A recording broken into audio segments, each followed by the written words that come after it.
Karin är en bedårande ung flicka jag träffade när hon var bara 15. Ja, det blev en början på något nytt.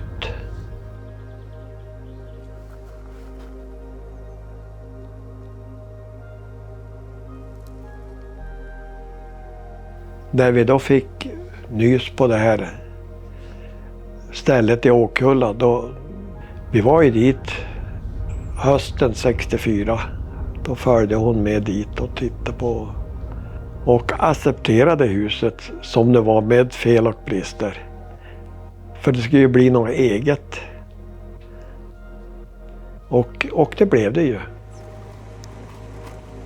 Åkulla. Ja, här var ju det ställe vi köpte och flyttade dit då. Jag köpte det 1964. Jag har aldrig träffat förre ägaren, utan han bodde i Boden och vi kom överens om köpesumman att jag skulle betala den ränta som inte han hade betalat till banken. Sen fick jag överta banklånen och allting. Det var endast 5-6 000 kronor jag fick lägga ut för att kunna komma över den där stället. Det här stället köpte vi 1981 och då var det en liten koja som stod närmare havet. Efter 15 år då började vi undra om vi inte skulle kunna bygga oss något annat här. Och vi var upp till Lövånger och tittade på timmerhus där. Då pratade jag med en man i grannbyn som byggde timmerhus och jag frågade han om jag såg virke och så då bilade upp ett hus åt mig då. Nej, sa han, jag ska inte bila något hus åt dig. Du ska köpa Anders Sjödins hus, för han har gjort ett hus och det är 12 gånger 6 meter och det är färdigt, man har ingenstans att ställa upp sig. Köpa det huset du får. Och då gick vi dit till han och han skulle ha 60 000 för huset. Då skulle han hjälpa mig en dag att montera. Den hösten då började vi montera upp det här huset och det var många som hjälpte till då vi bar ihop. Det är ju det fina med trä är att om man gör ett fel då tar man bara nytt stock. Blir fel en gång till då tar man en annan stock.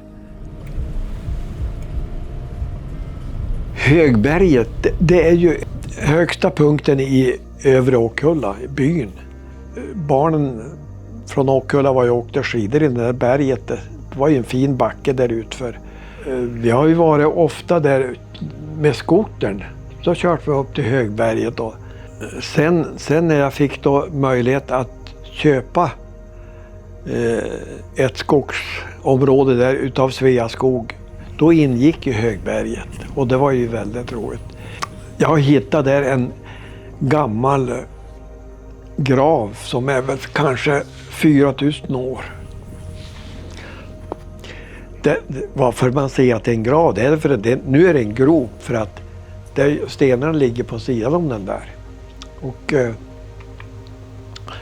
för 4000 år sedan då fanns ju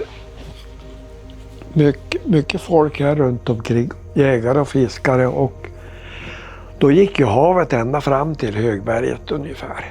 Så att det kan vara någon jägare eller fiskare som har slutat där. Närmare byn finns ju 2 andra gravar som är större. Och jag tror de är utmärkt så att länsstyrelsen vet om det där, men inte den på Högberget, det tror jag inte de vet om. Men det spelar roll.